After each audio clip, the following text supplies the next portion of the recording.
Bismillahirrahmanirrahim. Assalamualaikum warahmatullahi wabarakatuh. Alhamdulillah hamdan katsiran thayyiban mubarakan fi kama yuhibbu rabbuna wa yarda. Asyhadu an la ilaha illallah wahdahu la syarikalah wa asyhadu anna Muhammadan abduhu wa rasuluh. Insyaallah kita lanjutkan kajian Sahih Fiqh Sunnah, masih masuk ke bab tentang al-iktisal, yaitu bab mandi. Perkara-perkara yang wajib kita sudah bahas, sekarang masuk kepada al-iktisal al-mustahabbah, ya, mandi yang disunahkan. Kalau yang diwajibkan kita sudah bahas. Apa saja mandi-mandi sunnah? Di antaranya iktisal aidaini lil aidaini, mandi untuk dua id, baik Idul Fitr dan Idul Adha, itu sunnah. Jadi bukan wajib, seandainya tidak sempat tidak apa, tapi afdalnya adalah mandi. Yang kedua adalah iktisal ba'da ifaqati minal igma, al-iktisal mandi setelah sadar dari pingsan. Ini juga disunahkan berdasarkan riwayat yang sahih akhrajal Bukhari wa Muslim, ya, dari hadis Aisyah, di mana iktasal minal igma, yaitu Nabi sallallahu alaihi wasallam pernah mandi setelah pingsan.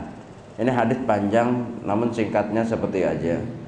Yang selanjutnya adalah yang ketiga al-iktisal lil ihram bil hajj awil umrah, ya, termasuk sunnah, ya, mandi untuk ihram baik untuk haji maupun umrah. Dari hadis Zaid bin Thabit annahu ra'a an-nabiy sallallahu alaihi wasallam tajarrada li ihlalihi wa iktasala. Ya, ini hadis sahih akhrajahu Tirmidzi, dan di dalam Irwa al-Ghalil oleh Syekh Nasruddin Albani dimuat di situ. Yang selanjutnya adalah al-ghuslu lidukhuli Makkah, mandi disunahkan untuk ketika ingin memasuki kota Mekah. Iya, dari hadis dari Ibnu Umar riwayatkan akhraj Bukhari wa Muslim, ya, annahu kana la yuqaddimu Makkah illa bata bidawitawi hatta yasbaha wa yaktasil thumma yadkhulu Makkah naharan. Adalah Rasulullah SAW tidak mendatangi atau ketika mendekati Mekah, dia tidak akan memasuki ketika sampai pagi, dan beliau mandi kemudian masuk Mekah pada siangnya. Dan hadis riwayat yang lain juga menerangkan tentang hal ini. Yang kelima adalah al-iktisal inda kulli jima' idza ta'addada. Boleh juga mandi ketika ingin, ini yang bagi mereka yang mempunyai lebih dari satu istri, ya. Kalau kemarin kita kaji tentang satu istri beberapa kali, ya, itu boleh juga. Atau orang yang mempunyai lebih daripada satu istri, misalnya 4, dan dia mau semuanya malam itu, maka disunahkan dari satu istri mandi terus ke istri yang lain. Ini berdasarkan riwayat yang panjang, ya, hadits hasan akhrajahu Abu Daud wa Ibnu Majah. Itu boleh juga, itu disunahkan, ya. Kenapa? Rasulullah pernah ditanya, kenapa demikian, bukankah cukup mandi satu kali aja, nanti mandi terakhir? Maka Rasulullah menjawab, ya, hadza azka wa atyaba wa athhar. Ya, ini adalah merasa lebih bersih, lebih baik, dan lebih suci. Ya, itu juga untuk ihtiram kepada istri yang lainnya, ya, untuk penghormatan istri yang selanjutnya, begitu. Yang keenam, al-iktisal ba'da taksilil mait, ya. Mandi setelah memandikan mayat, ya. Kalau yang mikul, yang apa, itu sunnah wudu aja, tidak ditekankan untuk mandi. Tapi yang memandikan sunnah muakkadah, disunahkan yang bagi yang memandikan untuk mandi, Ya, kalaupun tidak, misalkan ini minimum adalah wudhu. Kalau dia tidak sempat waktunya, mungkin karena sibuk, ya wudhu aja. Tapi sebaiknya adalah mandi setelah memandikan mayat. Yang ketujuh, iktisal al-mustahaddah likulli salatin. Ini akan dibahas nanti pada bab istihaddah. Ya, ada sebagian ulama yang menyatakan wanita yang istihaddah, kita tahu ya ada haid, ada istihaddah. Ya, istihaddah kaum wanita apabila darah keluar yang bukan darah haid, bukan pada waktu haid atau setelah haid. Misalkan darah haid keluar berapa hari terus berhenti, yang dianggap sudah maksimum, kemudian keluar lagi, maka dia tetap sholat mandi. Adapun apakah setiap mau sholat itu mandi, ini perbedaan para ulama. Adapun apabila dia mandi, itu adalah sunnah saja, artinya bukan suatu yang wajib. Ya, ini perkara-perkara yang berkaitan dengan mandi-mandi yang bukan wajib, yaitu sunnah. Ya. Nah, yang penting diperhatikan adalah apa saja yang perlu diperhatikan ketika mandi, karena kita hampir tiap hari mandi. Jadi niat merupakan syartun li sihhatil ghusl. Niat merupakan syarat untuk sahnya mandi itu. Jadi jangan lupa ini niatnya. Niat dalam hati, tapi harus ada qasdunya. Jangan asal jebar-jebur terus baru pas sudah keluar baru tadi mandi wajib tuh. Enggak begitu. Niat itu qoblal amal, ya. Mandinya karena ketika niat itu mempunyai nilai, maka syarat lisahatil ghusl, syarat sahnya mandi ghusl atau mandi wajib atau mandi apa, itu niatnya. Jadi harus diperhatikan dan tidak perlu dilafazkan, karena an-niyah amal qalb dan itu memberatkan kalau dilafazkan, apalagi pakai bahasa Arab. Jadi tentunya niat secara umum diperintahkan di dalam Al-Quran, dalam surat Al-Bayyinah, wa ma umiru illa liya'budullaha mukhlishina lahuddin, dan tidaklah mereka diperintahkan kecuali untuk beribadah kepada Allah dengan ikhlas, karena bagi Allah din itu bagi Allah atau milik Allah ad-din, dan diantaranya yaitu niat, salah satu syarat li sihhatil amal. Dalam hadis lain, innamal a'malu binniyat wa innamal likulli imri'in ma nawa. Tiap amalan bergantung dengan niatnya, dan orang akan mendapatkan apa yang dia niatkannya. Maka jangan lupa ketika kita mau mandi itu niatnya apa? Apa sekedar mandi seperti biasa karena kebiasaan kita itu begitu, ya? Atau memang mandi wajib, atau mandi wajib ketika Jumat. Dari sini ada dua pendapat ulama. Kalau Syekh Husain Awaisyah, Dr. Husain Awaisyah dalam Fiqhul Muyassar itu lebih menekankan orang kalau junub pada pagi Jumat hendaklah dia 2 kali mandi. Ya, pertama mandi junub selesai, jangan keluar dulu, mandi lagi dengan mandi Jumat. Ya, karena menganggap Jumat itu mandi Jumat adalah wajib. Adapun pendapat-pendapat lain, termasuk diantaranya ada juga sahabat yang menyatakan Jumat tidak wajib, hanya sunnah muakkadah, cukup meniatkan mandi junub maka otomatis Jumat dapat. Tapi yang diniatkan pertama adalah mandi junub. Jadi satu mandi bisa menjadi 2 karena nilai Jumat lebih kurang, lebih wajib junub. Nah, ini hanya pendapat, mana yang mudah kita pilih terserah. Yang jelas itu semua ada pendapat ulama, bahkan dari kalangan sahabat. Iya, jadi kalau kita baca Fiqh Muyassar, Dr. Husain Awaisyah lebih menekankan kalau hari Jumat hendaklah dia 2 kali mandi. Ya, satu kalau junub maksudnya. Kalau tidak junub ya mandi Jumat saja. Ya. Kalau mandi biasa kan nggak perlu niat. Ya, mandi mubah tuh nggak perlu niat, mandi aja jebar-jebur, udah. Nah, yang membedakan ini niat penting. Hati dinilai apakah mubah yaitu mandi yang biasa, ataupun mandi junub, atau mandi Jumat, atau mandi mustahab. Nah, bagaimana kalau orang junub Id Jumat? Orang junub Idnya hari Jumat, dan dia mau sholat Jumat. Nah, itu nanti kita bahas. Yang jelas yang diutamakan adalah niat junub itu. Ya, kalau Jumat meleset masih sah sholat orang tanpa mandi Jumat. Ya, kalau sholat Id dia nggak niat mandinya, dia mau sholat Id sah, orang mustahab saja.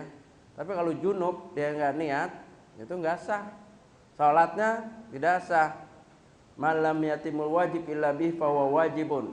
Tidaklah suatu kewajiban itu sempurna kecuali dengan sesuatu itu, maka yang sesuatu ini menjadi wajib. Maka kewajiban sholat dia tidak akan sempurna, sholat apa saja, sebelum junubnya itu sempurna. Dan tidak ada amalan yang sempurna termasuk mandi junub atau ghusl kecuali dengan niat yang benar. Karena niat syartun li sihhatil amal. An-niyah syartun li sihhatil ghusl. Kemudian baru rukun-rukunnya. Ya, kalau rukunnya sebagian kita sudah kaji kaifiyahnya, ya, yaitu pada umumnya adalah mengalirkan seluruh air ke seluruh jasad. Tidak ada satupun yang boleh tertinggal, terkecuali misalkan ada gip, di gip yang nggak mungkin dibuka.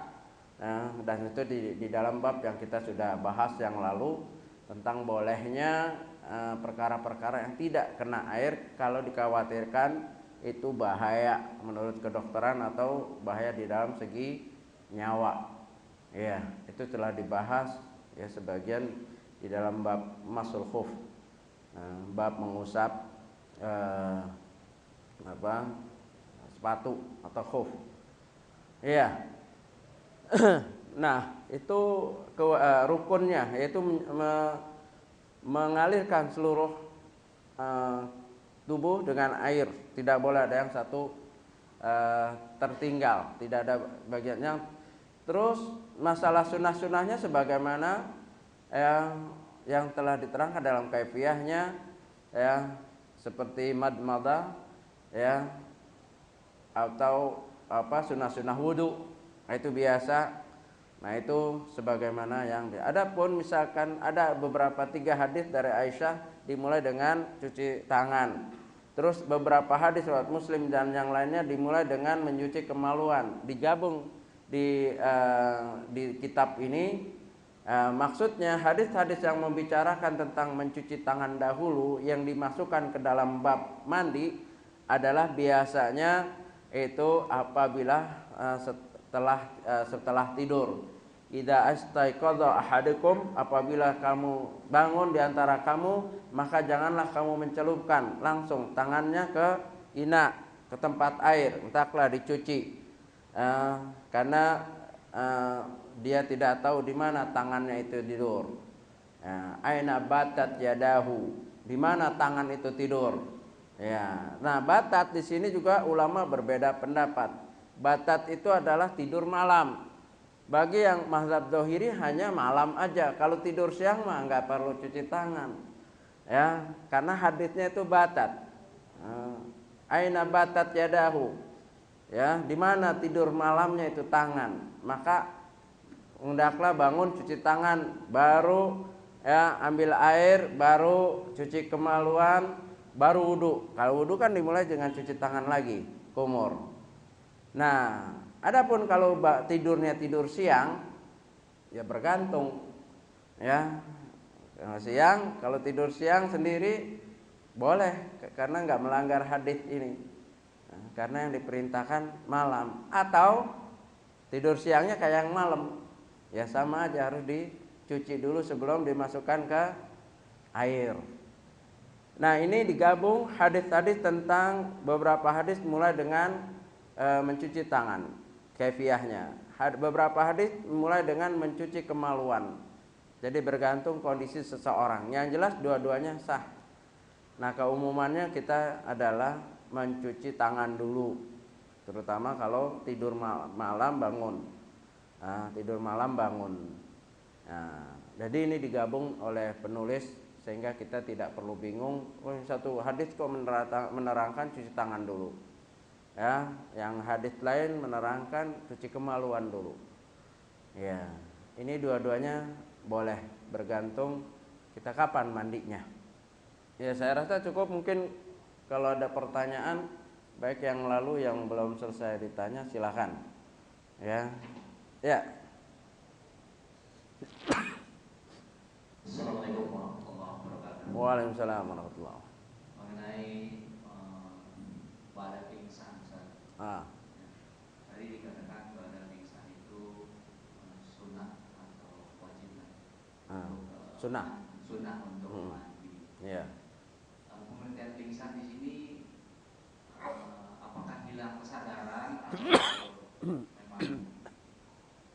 Yeah. Seperti kita tahu lah ya, kalau pingsan itu pasti hilang sadar. Yeah. Nah, kiasnya kalau orang itu kesurupan misalnya, ini kan juga hilang kesadaran juga. Apakah itu juga diperlakukan sama seperti orang yang pingsan? Ya. Terima kasih. Ya. Ini pertanyaan bagus. Bagaimana kalau orang kesurupan?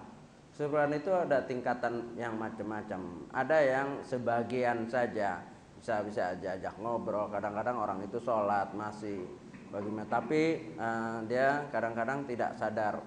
Nah, apa yang dia tindakan tertentu, ada gerakan-gerakan tertentu yang dia nggak sadar. Ya, mungkin kadang-kadang dia bisa wudhu, baca Quran, bahkan ada orang surupan tapi baca Quran. Yang ini nggak perlu karena masih ada kontrolnya, masih sadar. Ya, walaupun ada sebagian yang ya dia hilang kontrol. Yang ini tidak perlu. Artinya tidak sama sekali hilang akal. Yang dimaksud pingsan di sini ya adalah yang hilang akal sama sekali, seperti orang tidur. Ya, nah ini disunahkan, bukan wajib, disunahkan ketika bangun hendaklah dia mandi. Dikhawatirkan mungkin ketika dia pingsan ada keluar mani atau apa. Yang jelas sunahnya begitu, ihtiyat, menjaga. Dan ini adalah perbuatan Nabi SAW disaksikan oleh Aisyah, karena Nabi memang pernah pingsan. Jadi yang dimaksud pingsan di sini ya bisa kemasukan yang ada sampai orang nggak sadar, diam aja. Ya, sampai ngamuk misalnya, nggak sadar, nggak kenal orang, nggak dengar dirinya, nggak sholat, ya karena harus dipegang, diikat begitu.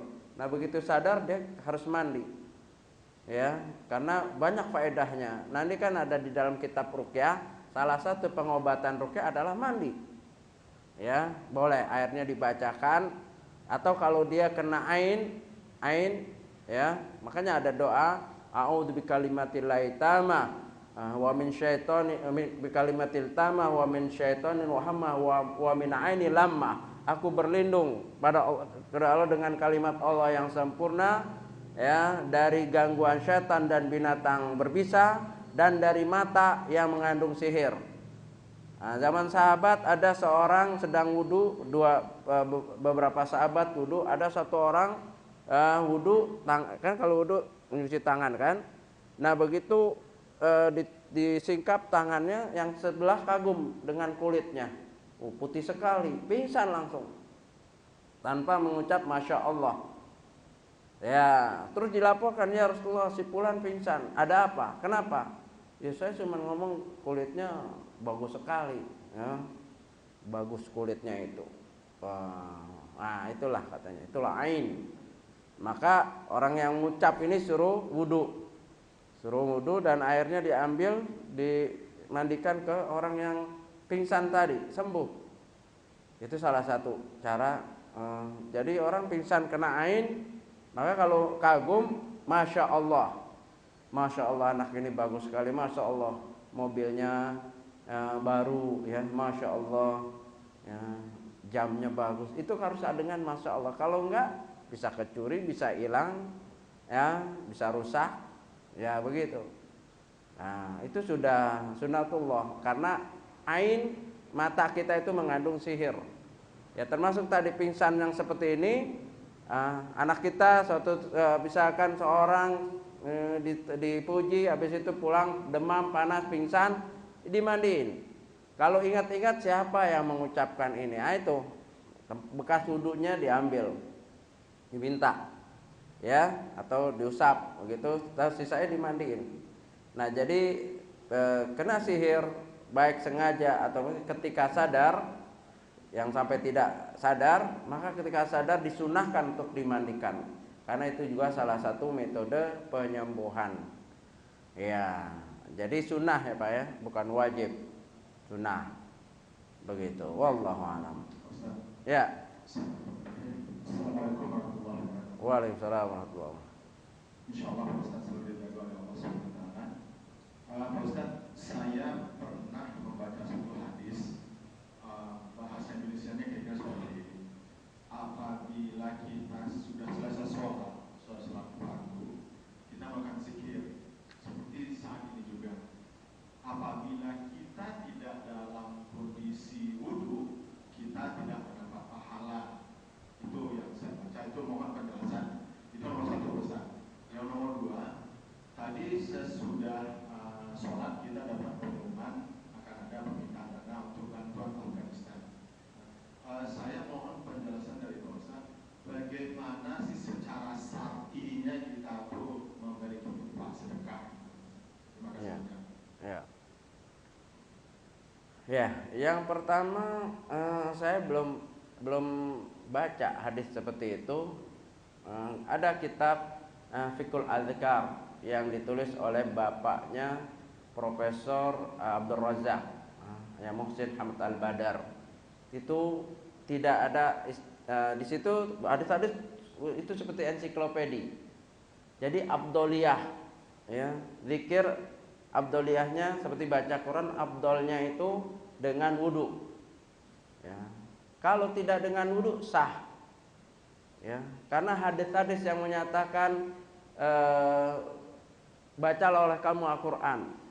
Karena Allah akan membalas 10 pahala dalam setiap huruf. Wala aqulu, tidaklah aku ucapkan alif lam mim harfun, walakin alifun harfun wa mim wa lam wa mimun harfun. Nabi enggak kaitan bil wudu, enggak ada. Iqra'ul Qur'an, baca.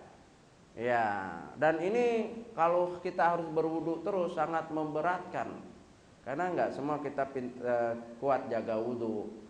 Nah, ini kadang-kadang karena tasyaddud harus dengan wudu, kalau nggak wudu, nggak mau zikir, nggak mau baca Quran, akhirnya jarang zikir dan jarang baca Quran. Karena apa? Malas wudunya. Wudu itu memang berat. Ya, kalau mau jaga wudu terus, ya apalagi kita orang sibuk, ya. Kalau di masjid terus agak punya wudu mah keterlaluan. Ya, kalau di kantor, di pasar lagi nyetir, masa kalau kita blank agak mau takut mau zikir nih. Tidak, semua hadis-hadis tidak ada dikaitkan dengan wudu. Kan zikir banyak. Bahkan ada hadis yang menyatakan, ada dalam hadis riwayat Muslim dari Aisyah, kan Rasulullah SAW adalah Rasulullah SAW yazkurullaha, mengingat Allah, berzikir seluruh hidupnya. Buktinya lagi kecuali ketika kita di toilet. Nah, sekarang ketika di toilet keluarnya gufronak, ampunan kamu ya Allah. Karena ketika itu enggak zikir. Artinya seluruh hidup Nabi itu berzikir kecuali ketika di toilet. Sekarang ya, seorang habis hubungan suami istri, ada wudu enggak? Enggak. Itu alhamdulillah. Masa astagfirullah. Alhamdulillah itu. Ya. Masa terus mau masuk ke toiletnya apa? Itu belum ada wudu itu. Ya, belum mandi. Mau masuk ke toiletnya baca, ya kan? Terus mau wudunya baca bismillah, itu zikir semua. Jadi itu saya belum menjumpai haditsnya, walaupun di dalam kitabnya Fiqh Ad-Du'a Al-Adzkar Hamid Al-Badar, Syekh bapaknya Profesor Abdul Razak Al-Badar. Coba Bapak merujuk di sana, dan saya tidak bisa jawab itu. Artinya kalau harus dengan wudu saya nggak tahu. Kalau dengan wudu semua zikir, ya itu saya nggak tahu malah. Ya, tapi afdalnya ya ada. Afdalnya memang begitu, baca Quran, berwudu dulu, itu afdal, sempurna, ya, agar pahala kita sempurna. Tapi afdalnya itu bukan menafikan. Kalau tadi kan haditsnya seperti menafikan kan, kalau itu memang benar hadits. Tapi saya belum pernah baca itu. Wallahu a'lam. Yang kedua itu ya, masalah sumbangan. Kaifiyat infak. Fa idza razaqnahum yunfikun. Kalau kami beri rezeki kepada kamu, hendaklah kamu nafkahkan. Ya, sedekah atau infak atau sedekah secara umum ada dua. Yang wajib adalah zakat. Ya, kita tahu aturannya, nisab dan hisab. Adapun yang nawafil, yang sunnah, bebas, silahkan. Ya, nggak ada persentasenya, silahkan. Nah, kalau misalkan keadaan seperti itu, silahkan ya, mau ngasih silahkan. Karena kata Umar radhiyallahu anhu, kalau memang niat sedekah, sedekahlah. Nggak perlu tahu, nggak perlu nanya untuk apa. Apabila diinikan hal yang buruk, urusan dia dengan Allah. Tapi kita ini sudah niat yang benar. Itu ada asar dari Umar radhiyallahu anhu. Ya, tapi kalau mau mendidik orang itu boleh, ya, didudukkan, dibilang ini yang bagaimana, ya, apa ininya, kesahihannya, ya. Dan kalau sudah jelas orang itu kriterianya begini, untuk ini, itu ada, nggak boleh. Kalau kita sudah tahu tidak boleh, karena apa? Dilarang dalam ayat. Wala ta'awanu 'alal itsmi wal udwan. Jangan kamu tolong-menolong dalam dosa dan permusuhan. Ini ada kejadian. Saya sedang belanja di suatu tempat daerah Cipadu sama istri. Ada tukang minta-minta, ya begitulah. Ketika minta, ya kita kan refleksnya mau ngasih. Dilarang sama yang punya toko ini. Jangan. Loh, kenapa nggak apa-apa? Jangan. Udah, kita nggak jadilah. Terus pas sudah pergi orang itu, ya, jangan tuh Pak. Saya lihat itu dia buat main judi. Nah, kalau udah tahu begitu mah jangan. Ya, karena kita nggak boleh. Tapi nggak perlu nanya. Kalau dikasih tahu ya terima, karena dia udah tahu. Ya, kita nggak tahu. Pengetahuan itu menjadikan hukum. Ya, apa yang didiamkan, ya itu mubah. Kita nggak perlu nanya. Ini saya mau nyumbang buat apa? Kamu nggak perlu. Ya, tapi kalau sudah ada indikasi seperti itu, ada berita dari orang yang di situ yang biasa, nggak boleh. Ya begitu. Jadi boleh dan tidaknya, dan tentu kaifiahnya lebih rinci lagi di dalam bab sedekah. Nah itu ada. Yang penting kalau memang kita mau mengeluarkan ya karena ikhlas, karena Allah, ya, dan tidak perlu takaluf menanya-nanya. Kalau secara umum. Ya, tetapi kalau ada berita yang sudah muktabar untuk orang tertentu nggak boleh lagi, ya, karena kita nggak boleh tolong menolong dalam dosa dan permusuhan, nggak boleh, ya. Ini jawabannya secara umum aja ya, bukan untuk itu secara umum. Ya, silakan. Waalaikumsalam warahmatullahi wabarakatuh. Ya. Itu apakah bisa diniatkan di dalamnya sekalian untuk berwudu? Kalau boleh, kata caranya seperti mandi usul. Iya. Apakah cukup dengan memastikan niat, kemudian dipastikan bahwa seluruh badan terkena? Iya. Nah, ini bagus pertanyaan. Bagaimana mandi bubah? Mandi bubah itu mandi yang karena untuk seger aja. Nah, bisa jebur-jebur terus wudu, berarti dia punya wudu akhirnya. Bisa wudu dulu terus jebur-jebur, nggak pakai aturan. Nah, terus ingat dia nggak batal, nggak apa, udah dianggap wudu. Ya, kan mubah. Tadinya kan dia nggak junub, nggak juga ada urusan yang penghalang wudu. Ya, jadi diingat batal dan tidaknya. Itu boleh sah. Orang dia wudu terus mandinya cuma ini nih, bagian sini aja, kayak orang bule itu. Nah, udah, ya. Atau hanya bagian kakinya malah kakinya dengan wudu terus dengan habis itu air bunga. Kan air bunga suci yang tidak mensucikan, tapi dia udah wudu dengan air mutlak. Jadi mandinya dengan air bunga misalnya ngerendam, tapi udah wudu, dianggap punya wudu. Yang nggak boleh wudunya itu dengan air bunga. Tahur ghairu mutahhirin. Ya, kan ada sekarang nih rempah-rempah banyak ini. Ada yang pakai mandi air jahe, air kunyit, biang langsat begitu kan. Itu nggak boleh untuk wudu. Kan kita udah bahas. Itu air yang tahur ghairu mutahhirin. Seperti air teh. Untuk ngilangin apa biar ini pakai air teh. Udah banyak dipakai wudu dulu, nggak sah wudunya. Dia harus air mutlak baru pakai air teh. Ya, sekarang ini macam-macam itu terapi begitulah. Jadi itu dianggap sah wudu dia dengan syarat dia mau wudu sebelumnya atau sesudahnya, dan selama itu dia nggak merasa batal, nggak ada buang angin, nggak buang air kecil. Adapun menyentuh, yang rajih adalah tidak batal menyentuh kemaluan. Ya, wallahu alam. Ya.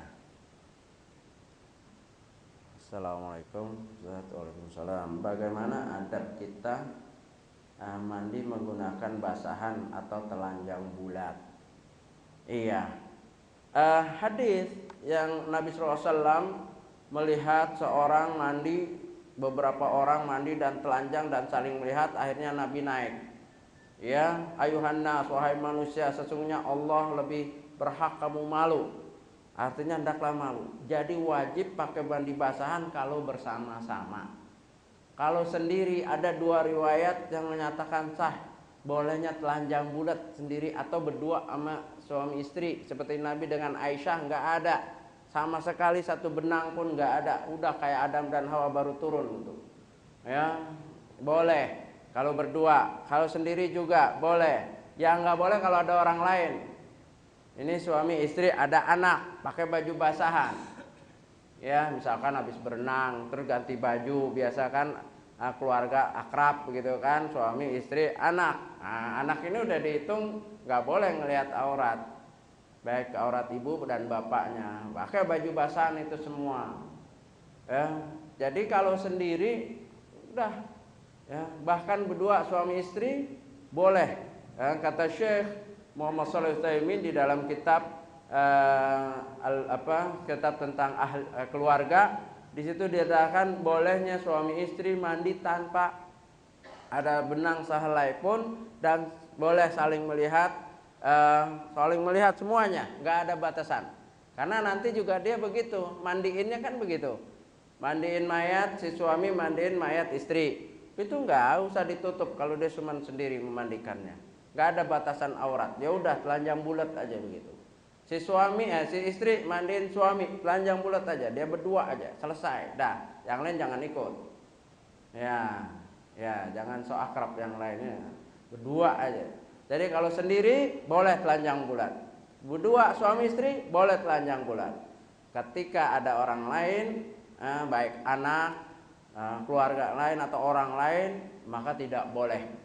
Karena kita lebih berhak malu pada Allah, karena itu nggak boleh. Ya, itu di dalam kitab Al-Fiqh Al-Muyassar telah dibahas oleh Dr. Husain Awaisyah, dua dalil itu. Kenapa? Dalil yang membolehkannya itu tidak dimansuh. Nabi Musa pernah mandi sendiri telanjang bulat. Nabi Daud juga begitu.